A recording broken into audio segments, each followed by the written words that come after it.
Hello, ladies and gentlemen, and welcome to... Hey, did you see this one?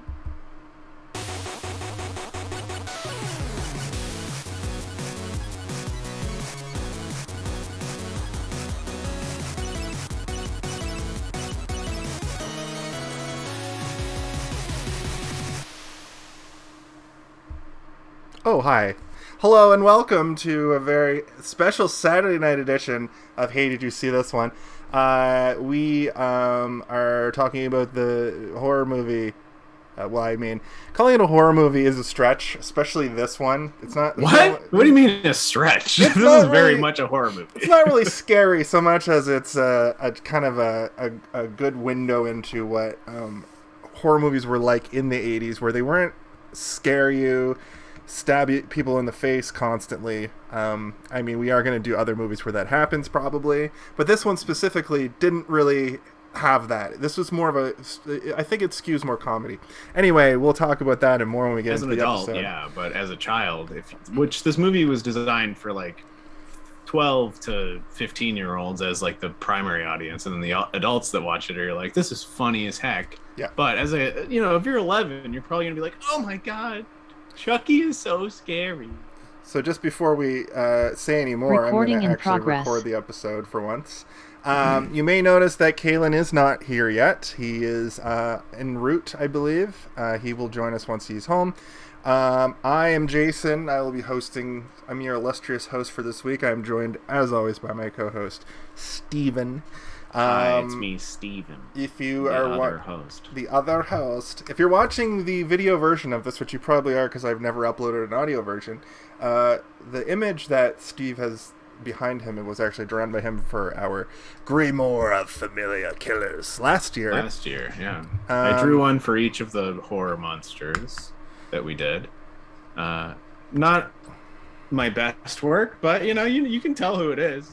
It's the good guy doll. And that sort of leads us into what I want to say about what's happening for October is we're doing sequels. The sequels, if you were here last year and you saw what we did last year, we did the first movies in 4 different franchises: Child's Play, Friday the 13th, Halloween, and Nightmare on Elm Street. This year, we're going to do the sequels and see how they stack up.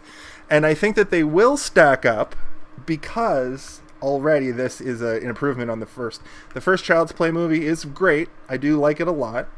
However, I don't like the first Halloween movie. But the elements of Halloween I did like were where he's going around murdering, and I feel like the sequels will have a lot more of that because that's sort of what that movie is. This movie plays... We don't need to talk about that movie yet. Yeah, we're talking about this movie. Exactly. This movie fucking rules. That's what I was going to say. That's what I was going to say is this movie, they leaned into lots of different things, like the comedy aspects of how ridiculous Chucky is, how ridiculous he thinks his own self is being trapped in a body. They brought back a bunch of tropes from the first movie where he's like a complete dickhead to everybody, but he's especially misogynistic. We get a fuck you bitch. We get him calling women bitches. This movie has the girl who plays Kyle. She's from 90210, so we have a little bit of star power now.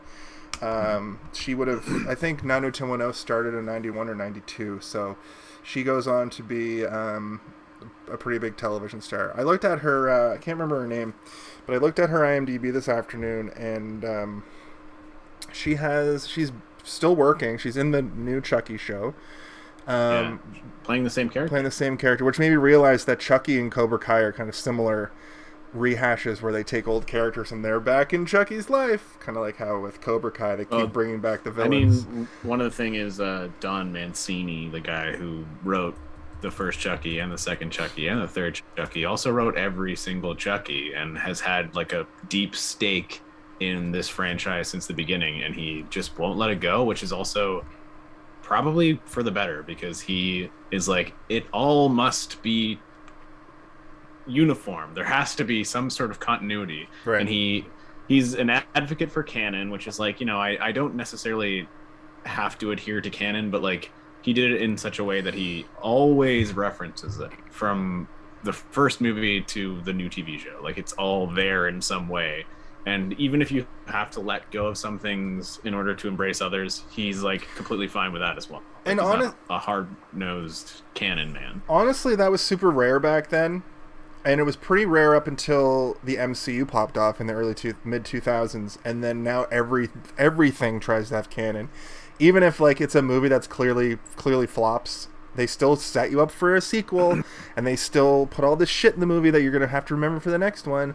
And it's spilled over to TV a little bit. I've noticed where there's all those shows that are like Chicago Fire, Chicago Med, Chicago PD, and they're all like they're a weird MCU universe. And I like that the Chucky mythos goes so deep and back so far, because if you look at, I know that the Friday the 13th movies do have like a common thread, but if you look at them, they're just like, oh, Jason's back and he's found a new group of kids to kill. Yeah, that's not necessarily true. I feel like you don't know what you're talking about right now. Okay. Do you know that there are characters that come in and out of Jason for long periods of time? Yeah, I know. Tommy Jarvis, he's around. Is that a lot of the movies, man? Is that what's his face? Corey Feldman. Yeah, and then he comes back as an adult, and yeah, there's lots of stuff. There's lots of Jason lore that exists in the Friday the 13th movies, but the one thing in Chucky that is like leaps and bounds above something like Jason is that Chucky is the one through point. Yeah. They don't really focus on Jason as the through point for everything. Jason is just there. And then Tommy Jarvis is a person who's like, Jason fucked me up as a kid, and now I'm an adult, and now I have to fight Jason again. Whereas in the Chucky movies, it's like, I'm still trapped in this fucking doll's body, and I need to get out of here. Give me the power, I beg of you. That's what I like about Chucky, too, because he doesn't feel like he's just a murderer on the loose. Like the rest of the three other killers that we're doing all kind of feel like that. Freddy Krueger is a little bit more of a Bugs Bunny kind of he likes to set up these hilarious murders and become inanimate objects and stuff. But Chucky is almost the main character of Child's Play. He's almost like he gets as much dialogue as any of the main, like Andy is a kid and he's a shitty main character, but he's just sort of the protagonist, and he needs an adult to help him for now until he grows up a bit. If Kyle wasn't around in this movie, Andy would have been possessed multiple times over. That's true. Yeah, she helps him out because she had to go sneak out to smoke cigarettes or whatever. Yeah. She like comes in, and he's like tied up with skipping ropes. Yeah, it's like, geez, Andy, how do you tie yourself up like that? How did you do this? Yeah, and he's like, it wasn't me, it was Chucky. And they're like, we told you his name is Tommy or whatever. It's annoying to me that Chucky only reveals himself to be a thing, like a person with sentience, right before he kills people. But that said, I'm pretty sure you keep your cover, man. I know, I get it, but it's kind of like a Toy Story. But the thing that I kept thinking about was like, people saw this doll kill people in the first movie, right? Well, Andy did, but no, I think Andy's mom did, who is for some reason absent from this movie. But I feel like there's probably like a toss away line or something where it's like his mom went nuts or some shit, and like that she got locked away, and that's why he's in foster care. Because like, imagine she went up to the police and was like, the doll did it. The doll killed everybody. Like, that's obviously they're going to be like, okay, whatever you say, lady, you're not allowed to have this son anymore. And you clearly pushed your friend out the window in the middle of the first movie. Is there a point in this series where because even I watched that TV show with you, the first probably 6 or 7 episodes. We watched a bunch of them, yeah. And only a couple of the kids know that he's sentient.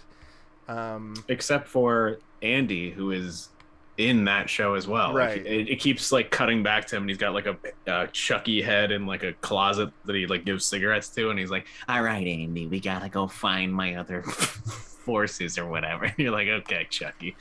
But go ahead. I was just gonna say, I thought from some of the images I saw of this, like the big conclusion takes place in the Good Guys toy factory.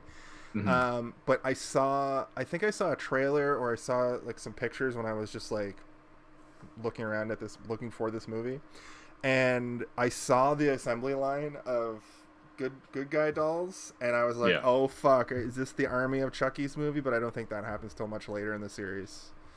Yeah, so I feel like I'm going to spoil. That's Can the I say face of spoiler somebody. alerts? That's the face of somebody who's about to tell us the whole story. I know. I love I Chucky. know you do. But so the beginning of the third movie is like they melt down everything from the end of the second movie, and they just put it back into the vat of plastic to keep making more dolls. But like as it's going over and melting, like all this blood just like dribbles into this big vat of like melted plastic, and you're like, ding ding ding, ding ding ding ding ding. That's his blood. That's Charles Lee Ray's blood going into there. So like extremely haunted blood. And so like I thought the third movie was going to be like a million Chuckies, but it's still just one Chucky.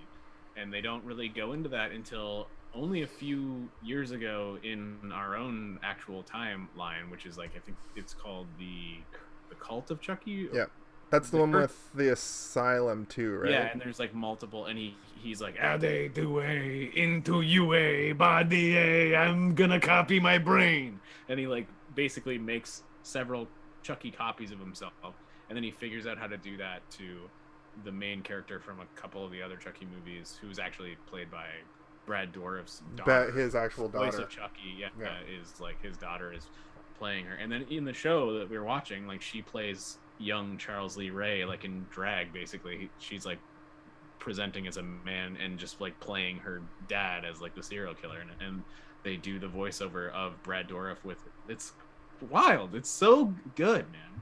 It's such a nice, like, the Chucky franchise is extremely friendly in terms of like queer representation, but also just like making you feel like it like normalizes everything with it also still being sort of strange and like odd, which is, you know, not to say that those things are strange, but like it presents it to you as if it's not, and you watch it in a way that it isn't. Does that make sense to you? It does. And that's why it's kind of weird that Chucky is so misogynistic, but it also feels like it helps you feel like this character is shitty, where that kind of misogyny in the 80s was just the main character, the hero was going around. Right, but like, so what I mean to say is that like that character is still so hard-edged in terms of his like misogyny and like even like homophobia and stuff, but then like in the show, the new show, like the main character is like a gay teenage boy. Yep. And like I think he even at one point asks like Chucky like, well, I'm gay. Like, is that an issue for you? And Chucky's like, whatever. No, I'm a murderer. I'm not a monster. I'm not a monster. Like, yeah, like I'm okay with that. It's fine. What do you mean? Before we go any further into our analysis. Wow. Yes. I've had one sip of beer. Let's do a little. Where did we first? Encounter this movie, and when Kalen comes, no matter, oh my god, he's just en route now. He's like, let's go at 8:30. Anyway, whatever, who cares? We're here, get used to it.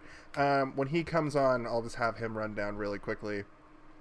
It might kind of break the show's flow, but him just jumping into the episode is going to break the flow anyway.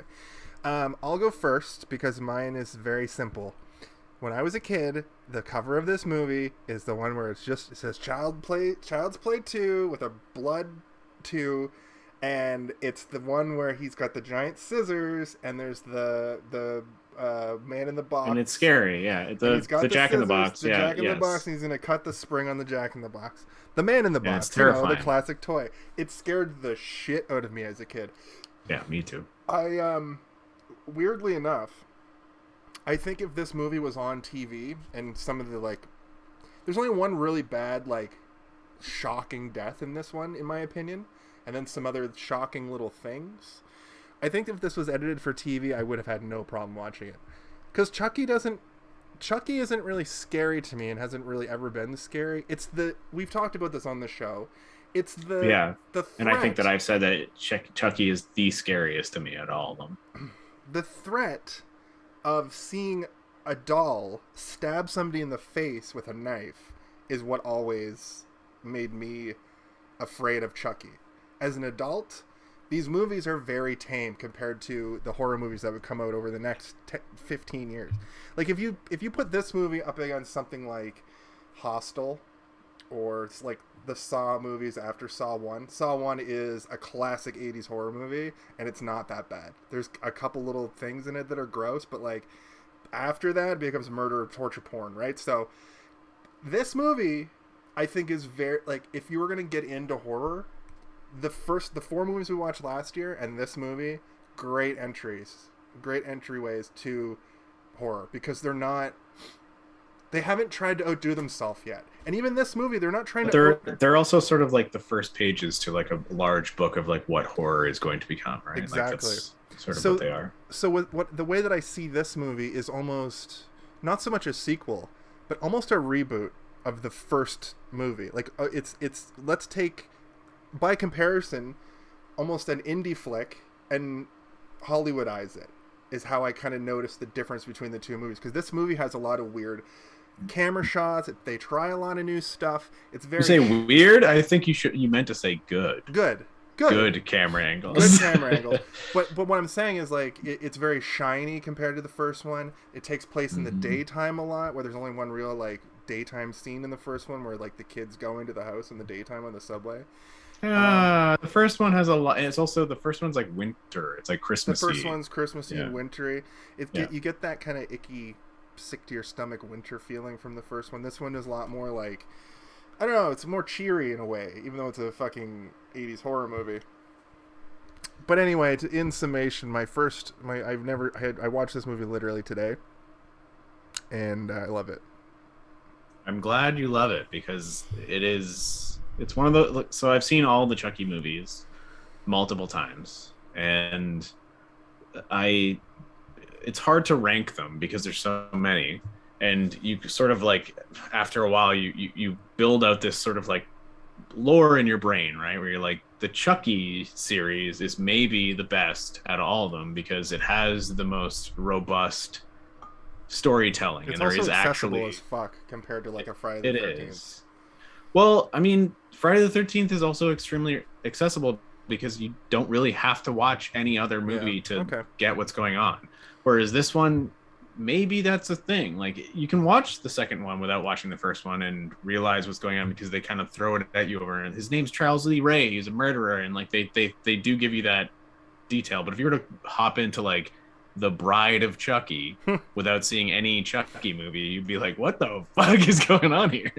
But like, that's not necessarily a bad thing. It's maybe a testament to how strong Chucky is as a character. And I know this is meant to be my moment where I tell you the first time that I saw Chucky 2, but like you, I was terrified of the cover of all the Chucky movies. Like, I don't know what possessed me as a kid walking through like a video rental store to walk through the horror aisle. I did the horror section every time. And I was like, oh. I'll never watch any of these movies. And I was just getting scared of the covers, and I'd be like, I gotta go to the animation section and get like the Land Before Time 6 that just came out or whatever. The Return of Small Munch, or whatever the fucking animal's name is. And I, for a very long time, was terrified of like all of the Grimoire of Familiar Killers. Like, they were all scary to me as a kid.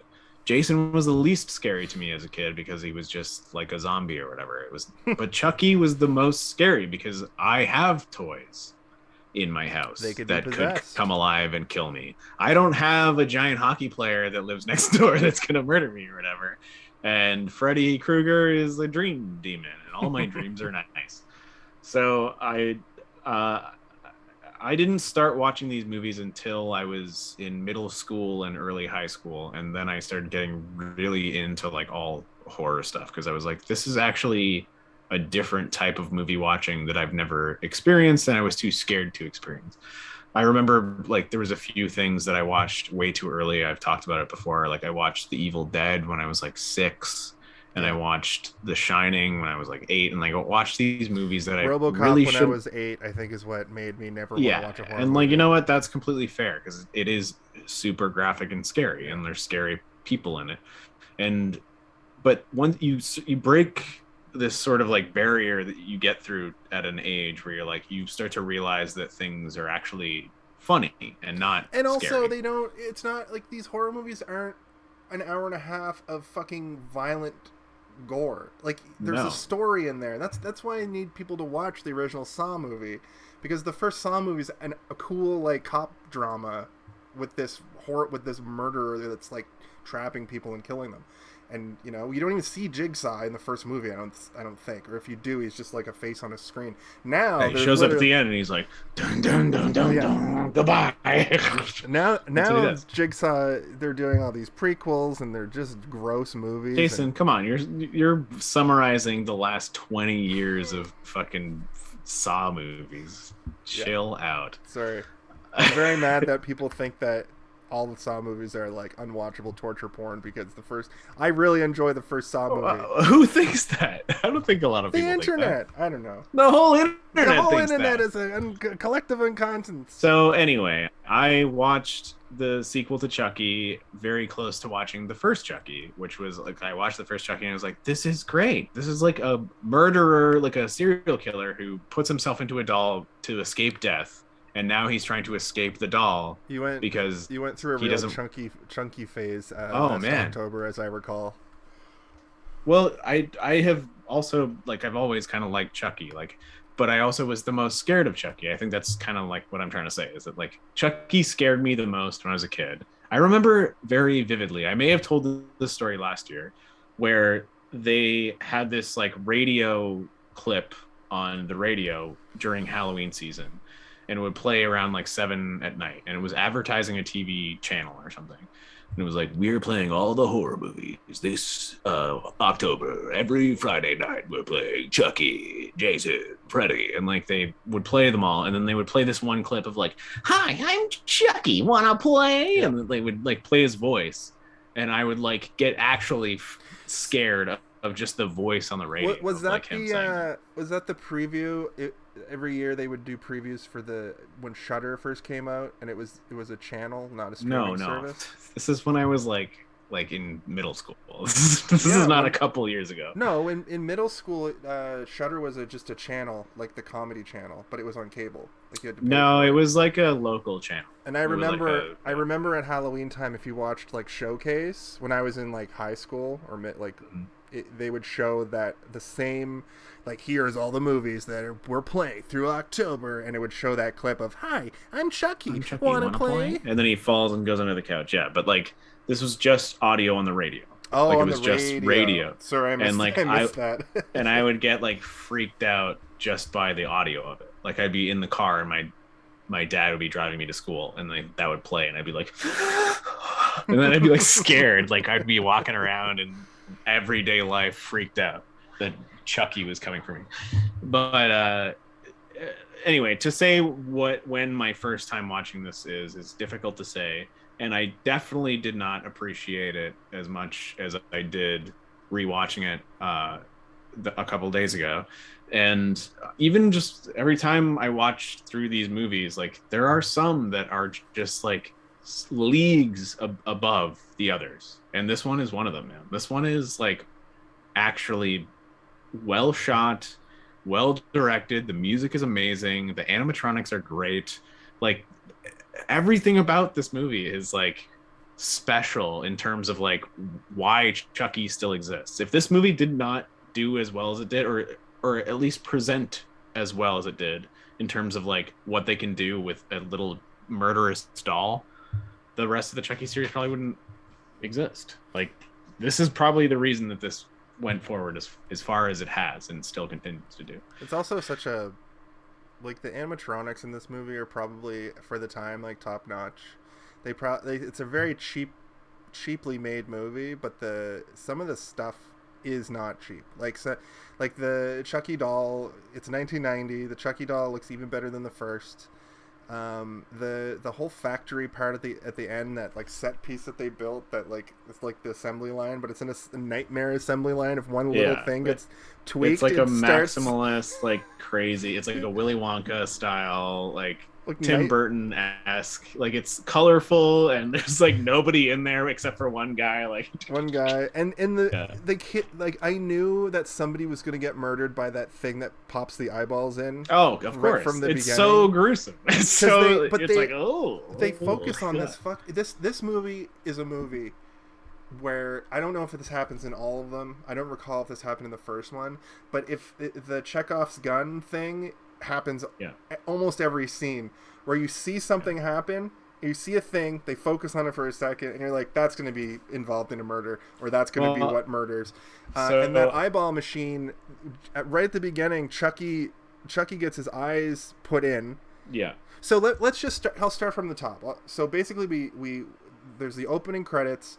They're shaving all of the I don't know how they got this doll back to the factory, but they explain it. They're shaving it's off because so the way they got the doll back is because the family, Andy's family, claimed that the doll was defective and it did a bunch of crazy shit. Right, and they're like, it murdered people, and they're like, no, apparently it was just the voice box was wrong or whatever. The voice cassette was fucked up. Yeah, they acquiesced the doll. They fucking annexed it from the police, and we're like, well, we need to go do some tests on it. So they have it because of that, because it was involved with a murder investigation. So we get this great scene of them shaving the melted skin plastic. Yeah, and cleaning the tongue and everything. Kind of horrific. It's scary. It's scary. He's got human teeth.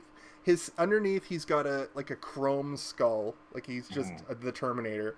And then they pop on some new parts. They make sure the batteries go in, and there's that scene where they show the batteries, and you're like, oh, there was no batteries in there, better put batteries in. The one thing that I was like, Andy's smart, he checked for the batteries, but at the same time I was watching this with friends, and all of my friends were like, why didn't he take the batteries out? And I was like, holy fuck, you're right. And I never thought about that before. He should have took the batteries out. Yeah, as a test. That's how I reacted to it. I was like, well, take them out. You can't tell if he's alive if the batteries are in. Anyway, so the first time that we see this eyeball punching machine, this puts the eyeballs. It's like a special machine. That's the last thing because they clean them forever, and then it's doing everything, and that's the last thing that happens. But what's weird is the eyeball things come down, and they keep stopping, almost like a force is keeping them from popping the eyeballs in. They finally get popped in, and then we have a murder chunk. But then murder Chucky they pick him up, and then they put him down, and then he's suddenly laying by the door, as I recall. Oh no! Okay, so what happens is they that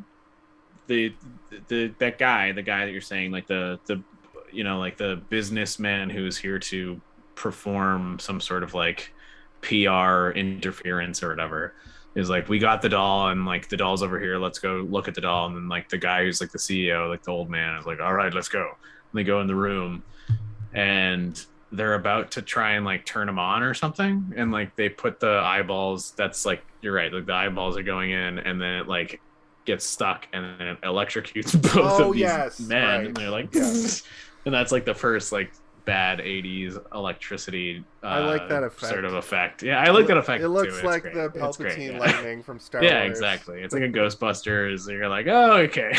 Yeah, that's fine. And you're not sure if they die, but then it cuts, and they're being pulled out on stretchers, and they have bags over there, so they're completely dead. And so the doll is by the door, and the CEO has dust and glass on his shoulders, and he's like, we need to cover this up, bury it deep. And then he's like, what do you want me to do with the doll? And he's like, shove it up your ass. Yeah. It leaves. So the guy who plays the exec is his name's Greg German, and you may recognize him from, he was on Ally McBeal in the 90s, but he also pops up in every show. As the same character that he's playing. The same dickhead character. He plays a corporate shill. Yeah, he's kind of a poor man's Greg Kinnear. He's still working to this day too. He was was on playing the same character as well. Yeah, he was on Brooklyn Nine-Nine recently as the same character. Yeah, he's remember that episode where they have to go and solve a crime on a crime show or whatever. Yeah. Also, later in the movie, I want to just point this out before I forget, but there's Andy's teacher in his class. Yeah, is the woman who's also from everything. Her name's Beth Grant, but she plays notably Dwight's babysitter on The Office, even though he's a or also man. you could consider that his teacher, because she plays like shitty teachers in like a lot of stuff. Like she's like a typecast shitty teacher. Yeah. And that there's a thread in horror movies that a lot of these actors would go on to be on television shows and sitcoms. Which there's nothing wrong with that. Like, people kind of like get worried about that. That's almost like a blessing. That's an old way. Unless you're gonna be like a George Clooney or like a Julianne Stiles or like an Olivia Wilde.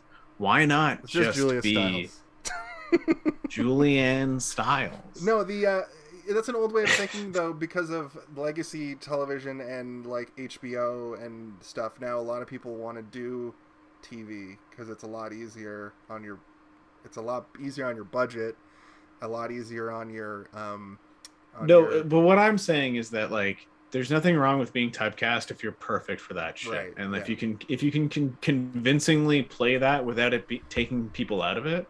So like she is playing a teacher in this, right? And she has played a teacher in a million other things. And just because she played a teacher in Chucky doesn't mean that her playing a teacher in a very serious drama or in The Office, where she's technically playing sort of the same type. She's playing a babysitter, which is like in the Schrute family, you would assume is basically like a teacher, right? Yeah. Yep. Like it's the same sort of realm of roles. And there's nothing wrong with that. You can play dramatic roles, you can play funny roles, you can play horror movie roles, and it all sort of like works. And that all that does is like secured like job security for your entire life. Like I was an actor, I would absolutely be fine with being typecast. It's the people Oh my god, me too. It's the people who want to grow beyond that. Like you're saying, like Tom Hanks probably didn't want to be stuck playing quirky sitcom guy for his whole career. He wanted to win Oscars, and you can't win an Oscar if you're typecast as the teacher who gets murdered by a yardstick and bar redneck number 4. Yeah. But if you're okay with playing bar redneck number 4 forever, then you're gonna have job security forever. Do you know what kind of character I would like to be? I would like to be one of those typecast extras who's in everything. Like that extra from Community, who has like one line per season, who you see in other shows. Pop. No, not that dude. You don't want to be Magnitude. Not Magnitude. The big guy with glasses, and he ends up having like the relationship with the other. Yeah, the guy. Yeah. But he's in so many things. Like he's in the background of sings like, Ava Maria at the funeral. Yeah. Dan Harmon probably likes actors like that, and was like, you know what? Let's give this guy some lines because he's doing some great background stuff. That's what I would want to do. This isn't over. It's still happening. It's happening right now. Yeah. What was his name? I'm trying to remember. Yeah, so let's see here. So we now go to Andy, who's in therapy.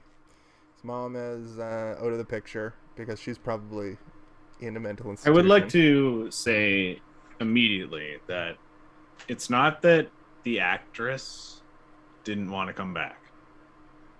Like they could have had Andy's mom be in this movie. I think your hypothesis is right, though. It makes way more sense that she was like, the doll was killing people, and they were like, sure, come with me. You go to hell. Put this jacket on that we can tie. But also, what I'm saying is that it's not that they couldn't get the actress back to be in the movie, because the actress was married to the lead puppeteer of this movie. Like she was on set often and always, like she was there. So like she could have put on a fucking crazy person wig and been like, Andy! Like she was there every day almost. It's interesting that I wonder if there's cutting room floor scenes of her that just I'd be interested to know that as well, but like as far as I know, they were just like, no, we cannot have that character in the movie because it'd be too detrimental to the story that we're telling, I guess. But I did want to say though that like this movie's length, I like shorter movies, like 80-minute movies, and this was perfect, but I was having such a good time watching a Chucky movie, and it was like a Saturday afternoon, I had nowhere to be, nothing going on. I wasn't like watching it in chunks on my lunch breaks like I do during the week when we have a Wednesday show. I just sat and watched a whole movie, and I was like, I could have dealt with 15 more minutes of that. Yeah. As long as it's like you don't get almost don't get enough Chucky being like, "Fuck you, bitch." I agree. I love Chucky so much, and I love how rude he is. Like, he's such a rude character, and he's not rude in the same way that Freddy Krueger is, where Freddy is just like, I'm being rude because I can be rude. Like, Chucky's like, fuck you, you think that you got it better than me? Like, he actually is like, well, he's a person. He's upset that other people are human beings. And like I'm a doll, man. Fuck you. Like you said, there's stakes. Like he doesn't, I forget. It's probably the shaman in the first one explained that like if you spend too much time as a doll, you'll become a human. Yeah, there is a scene in the first movie where he's like literally standing in a window while being like, "Are you telling me if I stay in this form for too long, I'm gonna be stuck this way?" And then he like fucking kills him. He's like, "You fucker!" Like, he kills the guy just for giving him that information. I mean, that's Charles Ray Lee. That's his name, right? Charles Lee Ray. Charles Lee Ray. He seems like when he was a human, he would fly off the handle and murder.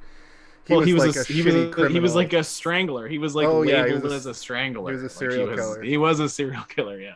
So like, I was trying to talk to you guys throughout the week when I watched it. I was like, the one thing that I like about Chucky is that he's kind of a normal guy. And then as I typed that, I was like, I mean, not normal. Like, he's not a normal guy. He's normal in a Jeffrey Dahmer kind of a way. He's normal in a Ted Bundy sort of way. Imagine you were a serial killer and you got trapped in the body of a doll and you just wanted to get back into the body of a regular body. No, you wanted to get back into the body of a child so you can live a whole life as a strangler. That's true. He does want to like put himself into the body of a kid so that he can specifically live a whole and life. And he's like linked to Andy forever. I wonder if the movies explore that a little bit more, why Andy specifically. Because Andy owned that toy, maybe there's something to that. So he's like cosmically linked to Andy forever. I wonder if there's any of the movies explore that. Honestly, like, that's one thing that I don't know about. Like, why doesn't he just go? Why doesn't he just go after some kid that like doesn't know that Chucky exists? Well, in the third movie, he does. He goes after another kid. Yeah, I remember seeing bits from that movie. It takes place like in a city, right? Like it's all like. In the third movie, Andy gets put into military school, and Chucky goes to the military school to try and get Andy again, but then he ends up like deciding that he's gonna grab this other kid instead. Okay. And he keeps trying to get this one kid, and then Andy's like whole goal throughout the movie is to stop Chucky from getting this other kid. So he becomes sort of like the like the adult characters in these movies are like the teenage characters in these movies. Who he becomes that role. Okay, yeah. So the teenagers are like sort of the heroes.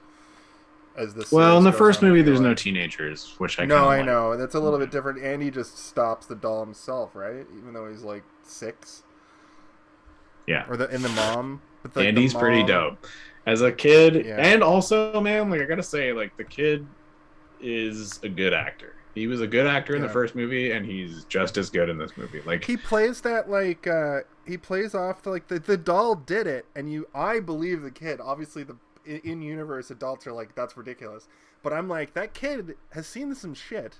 You should look at his eyes when he's telling you that he saw a doll murder 10 people. There's one moment in this movie that I was like, this is good. It's not good like on a grand scheme of thing, but it's good in this movie, which is like when he's in the basement doing laundry with Kyle and she's smoking and she asks him to hold the cigarette for a second while she like goes. And he just smokes it. Yeah. And like that to me is like, oh, like he doesn't give a fuck. Like he's not scared to try it or anything because he is like, I've seen my babysitter get pushed out of a window. I've seen cops get shot in the head. I've burnt a demon doll, and like he's just like fuck it, like smokes it, and he's like fucking 8. Later in You're the like, movie, oh my god. Chucky even says to him, he's like, "What? You act like you ain't seen a dead body before." Yeah, exactly. And I laughed out loud. It's true. Yeah, it's true.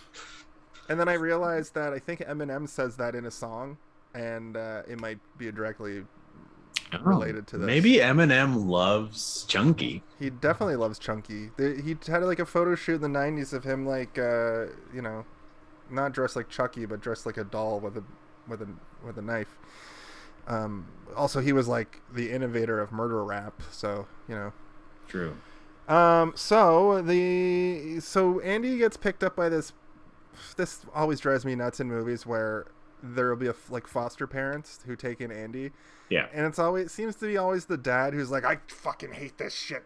Why always gotta bring these kids into my life? And it's like, why are you married to some, like, the woman clearly wants to help these kids, but the Phil is his name. He's very skeptical of everything. He's like, I don't want this kid. And they immediately show him like a figurine that's been passed down from generation to generation. And like, then, be careful with that. Everything in here is gets fragile. Yeah. Chucky breaks it almost immediately. But how does he break it? I probably just pushed it over. No, Jason, come on, it's very important. It's important to the story. Did they even? I thought they didn't explain it. Okay, so they take Andy to the bedroom, and he's looking around. And he's excited because he's like, I haven't had a room in a long time. And he opens the closet, and then Chucky falls out. A Chucky doll falls out, but it's not the evil Chucky that has a Charles Lee Ray soul inside of it. It's just a Chucky doll, which, why the fuck did these people not get rid of that doll if they knew that he was traumatized by a fucking doll? All right, Kaylin's coming in though. All right. And they don't even get rid of it. They just put it in a different room. They keep moving it around the house. Yeah. Every time he finds the doll, they're like, ugh. But what happens is the Charles Lee Ray doll finds the Chucky doll, and he takes that little thing that he told them to be careful about. The dad said, be careful, this thing's fragile, and he beats in the Chucky doll's face with it and breaks the Chucky doll's face with it, and then he takes that Chucky doll and he buries it underneath the swing set in the backyard. Oh, he beat I didn't notice. You said he beat up the Chucky doll with the... He doesn't just beat it up, he breaks its face and the okay, I completely missed that it was the figurine. I thought he was punching it. No, he was hitting it with the figurine. And then he buries the Chucky doll in the backyard. Underneath the swing set. Looks like old Kaylin here is live from the road. Looks like he's jerking off. Oh, no, he's driving a car. Bonjour. I thought he was like, yeah. So, what's up, man? I'm moments away, and figured this might be funny. I mean, we had said earlier that it would be funny if you just went live from the bathroom of Yuck Yucks or wherever you were. Yeah. Like you were doing a double date where you were having to come could I do that? I would have done that. Corey suggested that. Well... Oh, looks like Corey is also a funny comedian. Maybe he could be on the episode sometime. How long are you going to be till you're home? I'm like 10 minutes. Okay. Why don't you just pop back on when you're settled? Okay. All right, cool. Bye. Chunky 2, it's a sequel to Chunky 1. It's the Chunky. Is it closing? It's the Chunky man with a Chunky plan. I don't think it's closed. It's not. I can just kick you out if you want. Okay. Chunky plan with the Chunky man. Teen girl, very hot. That's what I wrote. Hot squarehead. I love her squarehead. Oh, I can't remove him. Kyle? Yeah, Kyle. She's got a squarehead. I can't remove him, or else it won't let me. I'm gonna go fill my wine. I'll be right back. You gotta close the app on your phone, my man. I tried to do that. Okay, here I come. It's coming. 1 second. A little swivel. Never mind. I won't say that. I feel like oh, okay. How do you close it? Swipe up, right? I don't know. I'm on a computer. Kaylin, what? Jason, you should be able to boot him from that. No, but okay. I tried to, and it was like he won't be able to rejoin this meeting, and also it was like Oh, report to like, Zoom. would you like to report him forever? Okay, so anyway, yeah, the dad is obviously the worst character for sure, but the mom is also shitty as well, right? Like she has like this weird sort of picture perfect uh way of dealing with children, which is like a very old way, right? Like everything about her whole house is like grandmotherish, and like she's like sews quilts and When shit. he Like, walks into that house and he's looking around at the place, and there's fucking knickknacks and tchotchkes everywhere, and this fucking walls are pink and baby blue. yeah. I was like, I thought that she was going to be a psycho, but she's just like what you said. She's just more so like a weird old timey mom, which is like doesn't exist even in this time. I bet people were like, "What the fuck?" But one thing that I will add to what you just said is like when he walks in, don't you just love how it's like always this low angle of every like you're not just looking through Chucky's eyes, but you're looking through Andy's eyes, and Yes. like this whole movie is almost filmed in like a weird low angle. Like it's like it almost feels like a Kubrick movie, you know? You're just like, wow, they really thought about the camera placement, and it should always be either super overhead where everything is wide and huge, or like tiny vision where everything is wide and huge. And like they rarely go in between that. It's so well shot. It's beautifully shot, man. I would even go as far to say beautifully shot. Yeah. I did think that the first one had a really cool, unique look to it, like we were talking about. But this one just blows that one out of the water in so many ways. There was another really cool shot where, like, towards the end, they're trying to escape, and they're going up that conveyor belt that like with the rollies, with the rollers, and they're like climbing up it, and he slips and he starts rolling down, and the camera is clearly like in his arm, like right here, and you see his face like up close. And it felt like really tense, and it felt like you were there with him, which is a good way to purvey what's happening in a shot like that. Because there's also like a weird thing that I think that only people of our generation can actually connect to within that moment of those rollies, which is like maybe even specifically Canadian children. I don't know, but you know the beer store, right? When like your parents would return empties and shit. Did you ever get sat on top of that thing? And you know that feeling of the rollies, right? Yeah, and even I feel like grocery didn't you stores... like while you're watching that? Didn't you like recall that feeling of the rollies? The feeling I'm like, I know what that feels like. I was also like, how the fuck are they climbing up that? I guess if you grab onto it, it doesn't roll. You can, yeah. And also if you're an adult, but he's a kid, so he rolls. But what I think of is back in the day, grocery stores used to have, I don't know if they even still have these, but you could get your groceries inside, and then there would be a guy outside. They'd roll them out. They'd roll them out in those like bins, and then they would load your car with the groceries. I don't think that service like exists anymore. No, because just fucking bring your own groceries to your car. Yeah, nowadays like you go to a grocery store and you don't even have to deal with like a checkout person. You just go to like the bloop, bloop, bloop, and some guys and making sure on that note, people. There's two kinds of frames of mind of negativity towards those. On the one hand, it kind of takes away jobs from people. On the other hand, people are like, I go to the grocery store so you can bag I'm not going to bag my own. And it's both kind of, it's the young person's view of it versus the boomer. Yeah. My thing is I don't want to talk to anybody. I usually go to the grocery store stoned, and I don't want to deal with people. Me too. It's not that I'm stoned. It's just that I don't want to talk to people. But also at all. But also, I usually when I go smoke a joint, when I go for a walk and blaze one for the nation, I'm like, no, I'll go to the grocery store and get some snacks. Yeah. No, I agree. Me. I don't like.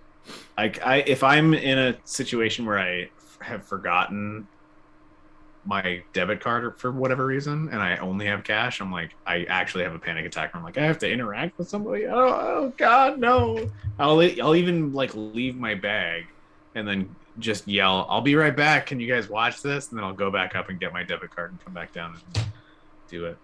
Because I'd rather just pay for my own shit and not have to ever talk to anybody ever. Yeah, I'm the same way. In a pinch, I'll go to the checkout. Like, there's a No Frills by my work where they don't have the the self-service, but honestly, like, why don't you have the self-serve?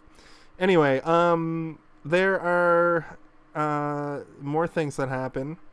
Yes. Let's see. They almost crash into a toy truck. Oh yeah, they're driving home. The toy truck takes a left, and they almost crash into it. And he sees the Buddy doll on the side, which is like obviously Ding, ding, ding. ham-fisted Yeah. foreshadowing. Re-traumatizing it. Yeah. That's the thing. That's the other part about that doll being there. Like,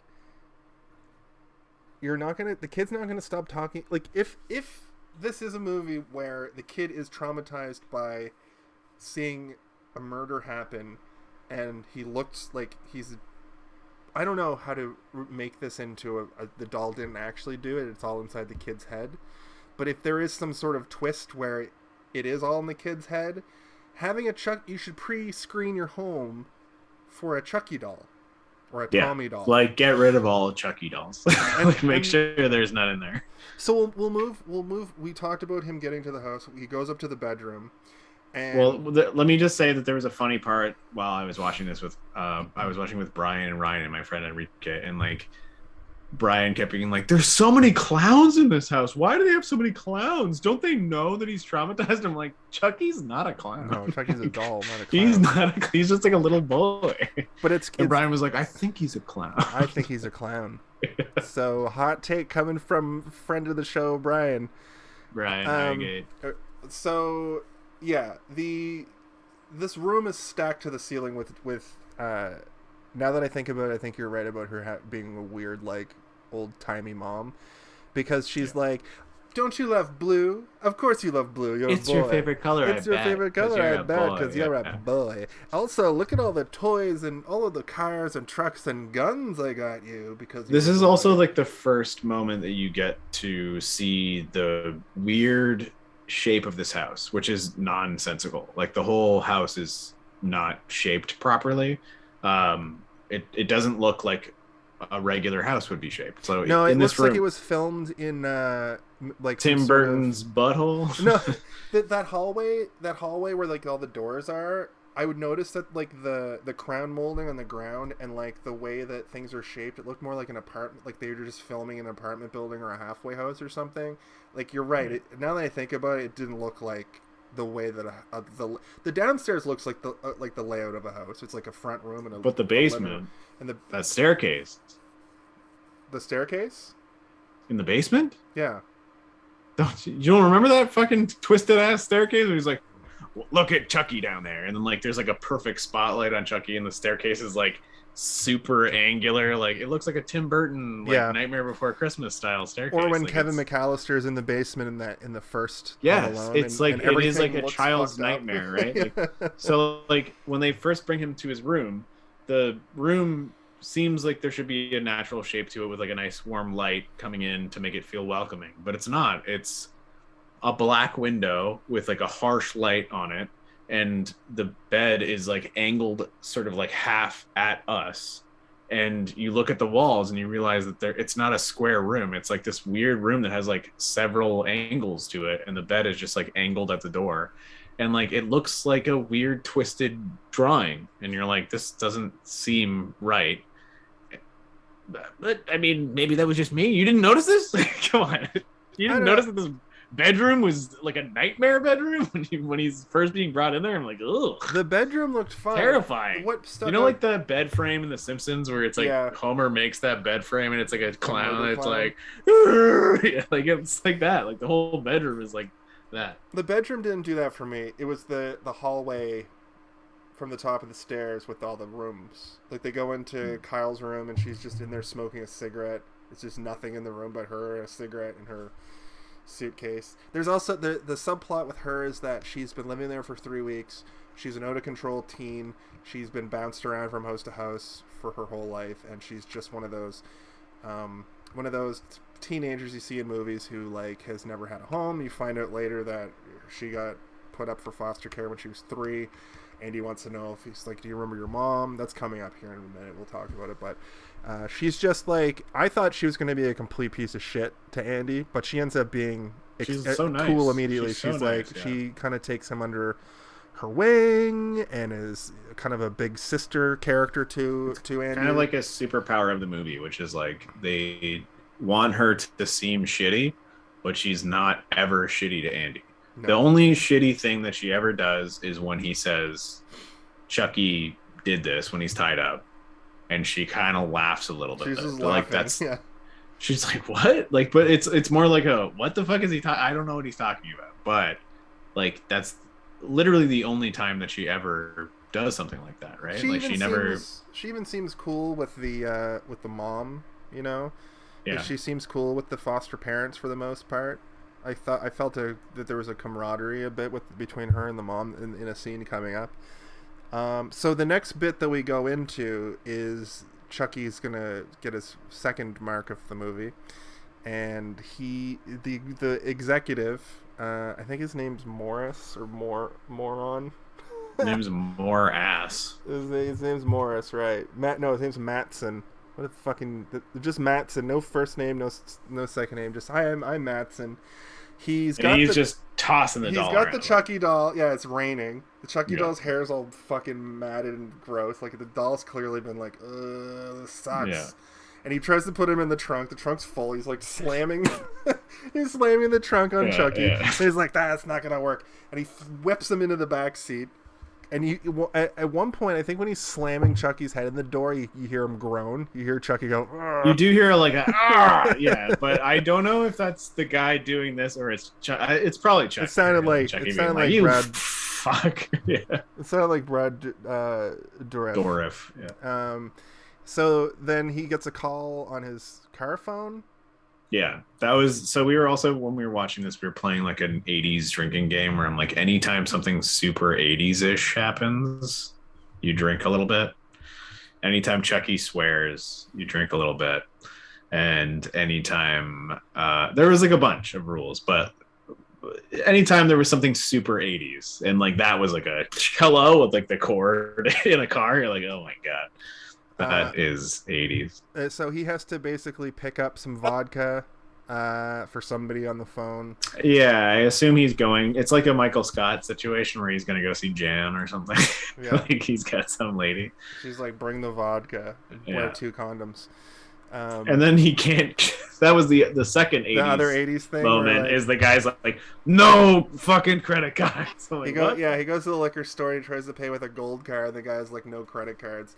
And I was wondering, like that would never happen now. But you have to remember that in the 80s, when you wanted to use a credit card, you had to pull up that machine, put the credit card in like the charcoal paper, and like get an imprint of it. And I think you had to call it in. Like I think you had to call a place. I have used one of those in my life, which I thought was wild because there were still, when I first was in retail, there was still a very brief overlay where there were still credit cards that could not be scanned, or people would refuse to give you their number and you would have to do that.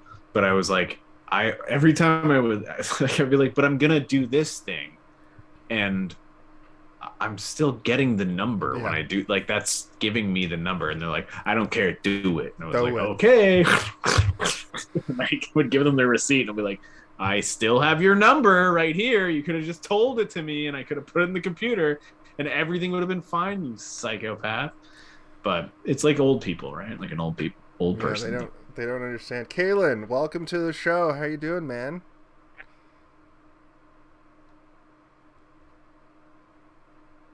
Thanks for having me. Swell, thank you. What's up? Are you here? Yeah. Cool. So we did our first time seeing the movie earlier. Do you want to tell us about yours? No, we can just keep going from where we're going. No, tell the people about the first time you saw this movie. I said it early in the show that once you came on, I was gonna just stop and we'll hear from you. This just did. Several minutes ago. Oh yeah, so my first time seeing this movie was in the height of COVID, when I decided to go back, revisit movies that I hadn't seen, and it was also around October, Halloween time, and so I was like, ooh, might as well check out like some of the cool killers, right? So this was amongst them. The Killers. And it is a very it is a good movie, like, in all honesty, like, it's without it even like necessarily being like a slasher kind of thing, but like it's a slasher, but it's like it's entertaining to watch. It's got some humor and stuff. Anyway, go on. Cool. So we're at the point in the movie where Andy went home with the family. Chucky is now with the executive guy. He's picking up the vodka. So he gets back in his car, and the car alarm starts going off. He goes back, gets in the car, and then Chucky has a gun. He's like, keep driving. Whoa, freak, drive this way. Come on now. And did any of you ask yourselves, where did he get the gun? Well, I was thinking... It's not a real gun, you ding-dongs. It's a fucking water gun. No, we find out later, though, but in the moment. Yes. In that moment, I was like, it's a water gun, probably. Because that guy's car is full of toys. The whole car is full of toys. Here's the thing that I was thinking of, that is another 80s moment. And I noticed this when they go into Andy's room, and this is why I didn't think of it when he held a gun to his head. But up until, I would say, 1999, you didn't have to have those red tips on the end of guns. You could make realistic looking toy guns. And that assault rifle in Andy's toy box was off-putting to me. Obviously I knew it was fake, and obviously I knew it was a toy gun, but I was like, wow.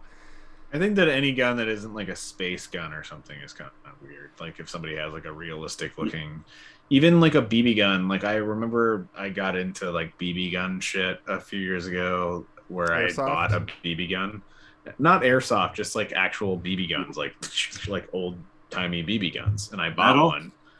I bought like a pink one because I wanted it to look like, I didn't want it to look like a gun. I wanted it to look like a toy because that's what it is. And we would take it to the cottage, and I got really good at shooting it. And I was like, this is great. This is so fun. And we would like set up targets and shoot them and stuff. And it was fun. But at the same time, if that looked real, anybody driving by would be like, what the fuck are these guys doing? Like, these guys are shooting guns. And like, we weren't shooting guns. We were shooting toys at pop cans and eggs and stuff. So eggs? I think, I bought a carton of eggs, and I shot. Well, we put the eggs as far away. We put the cans close, and we put other stuff a little bit further, and then we put the eggs as far away as we could. And the eggs were like the hard to hit targets, right? Like they were like the valuable, the valuable targets. But I can't imagine like having a gun that looks real. What about eating the eggs? Yeah. Eggs are fine. I eat eggs. But we bought this specific carton of eggs to shoot. Did you drain the egg out of it and then shoot the shell? No, that would take away the impact of the exploding. Of you want to see you want to see it splatter like a human head. I've never seen that. Anyway, Kaylin, no, like we shot the eggs. It was fine. Don't worry about it. But then, basically, he's like, "Don't hurt me, don't hurt me," and he's like, and he squirts him with find out his water. It's like, bang, you're dead. Yeah, you're dead. And then he's like, "Oh, thank God!" I think she looks back. I think Chucky's gone. But then it cuts back to him looking forward, and then he fucking plastic bags him to death. Yeah, and I was like, "Wow." I was also like in that moment. I was like, I kind of wish that Chucky didn't kill that guy, so that guy would be like a crazy person wandering around being like, listen, the Chucky is real. Like he would have to be like wandering around the movie throughout the next couple movies. He's just he's just around. Like cool. Donald Pleasance from the Halloween series, where he's like, evil has gone from this place. Remember, like when he's just running. We'll see in the second one. Like the second Halloween takes place seconds after the first Halloween. Well, this movie takes place like we were talking about this in the chat, but this movie takes place like the next day. year or something. Yeah, even though the kid He's the is next like one. several years older. Yeah. No, it seemed like they had the melted doll, so it couldn't have been that long later. Did they say in the movie? Well, I don't think they ever say when or how long, but like I mean to say the kid is clearly like several years older than he was Right. in the first movie. I imagine when this movie came out, it was I a think big he was deal. better in the first. I think he was better in the first one. I think he was pretty good in this too, man. The first movie, there's that one scene where he is like absolutely petrified and he's like crying and shit, and I was like, this kid is killing this. I remember talking about it last year, and I was like, this kid is killing his acting right now. And in this movie, he still kind of killed his acting. Like he wasn't. There's no moment where I'm like, I don't believe this kid. Yeah. There's no moment where he's like weeping and shit either. But like he killed it in the first one, and he's supposed to be like, fuck, like yeah, fucking he's a Chucky. Like he's a like, hardened, oh, fight Chucky. Like I he's believe a hardened him. I believe veteran of turmoil and horrible things happening to him. We were talking about earlier him taking the cigarette and immediately taking a drag off of it. Yeah, like she asks him to hold his cigarette, and he's like, instead of him like looking at it and being like, I shouldn't do this, he just immediately hoots off the cigarette, and you're like, okay, this kid is now a badass, where he doesn't give a shit about anything. He'll smoke cigarettes immediately. Also in that scene, Andy makes a really bad joke. It's really weird, like back and forth between the two of them, because he sits down, she puts him up, and he says, do you want me to hear you say my name backwards? And then he turns around and says his name. And then she's like, hold this cigarette. And then he takes a drag of it. And then they start bonding. That was hilarious, by the way. That joke? Yeah. I audibly groaned. But also I made a note. Oh, what? I made a note. It was such a weird, like, chaotic, like, moment. Where it felt like almost like an improv scene or something. So yeah, Kyle and Andy bond at that point. And then Andy goes upstairs and he overhears the adults talking about the trauma from the doll that he had to endure. And Which means they knew about it and they still didn't get rid of that fucking doll. Maybe they wanted it as like a soothing tool or something. Like maybe we'll be able to like calm him down by introducing the doll to him or something. But like they're not therapists, they're just weird foster people. True, right? true. Like, did you know? Around this part too, I think they show the doll, and the doll goes, "Hi, I'm Tommy," because its eyes like Tommy. Yeah, because now it's Chucky who's replaced the other doll by beating its face in with a tchotchke.